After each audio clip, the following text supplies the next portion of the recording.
Sur l'incendie criminel d'un commerce survenu hier, un événement qui pourrait être lié, Sébastien, à la guerre des stupéfiants dans la région. Oui. Oui, on en parle beaucoup de ces gestes liés à une certaine violence là, depuis plusieurs semaines, à la fois à Québec et à Lévis.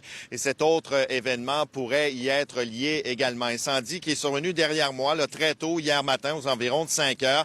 Concessionnaire auto là, du secteur Saint-David à Lévis. Le commerce visé est un commerce où l'on vend, achète et échange des véhicules. Certaines de nos sources qu'on a consultées au cours des dernières heures lient ce commerce à Martin Gamache. Qui est Martin Gamache? C'est un membre en règle des Hells Angels du chapitre de Québec, un acteur important là, dans la grande région de Québec. Bien sûr que les policiers de Lévis ont ouvert une enquête. Est-ce que, parmi les questions qu'on peut se poser, est-ce que c'est un message là, qu'on a voulu envoyer directement à Martin Gamache ou plutôt à des membres de son entourage? On a discuté de tout ça avec Roger Ferland, ex-enquêteur à la police de Québec, sur le rôle que peut jouer un individu comme Martin Gamache dans la région.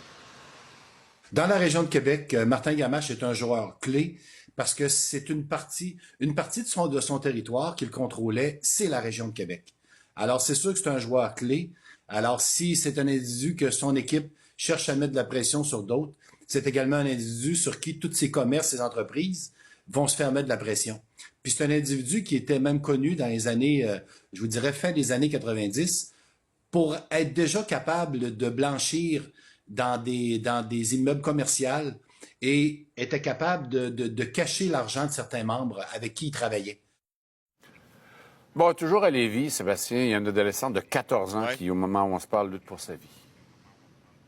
Ah, c'est bien triste, cette histoire, Michel, une jeune de 14 ans, effectivement, qui lutte pour sa vie. C'est survenu l'accident à l'angle du boulevard Guillaume Couture et de la rue de la Concorde. C'est banalement, là, en traversant la chaussée, qu'elle s'est fait violemment happer. Elle a été transportée d'urgence à l'hôpital, même transférée d'un centre hospitalier à un autre, là, compte tenu de la nature des blessures. On parle de blessures très, très, très sérieuses. Il y a des enquêteurs en enquête collision qui se sont déplacés sur place là, pour tenter d'en comprendre davantage là, sur ce bien triste accident.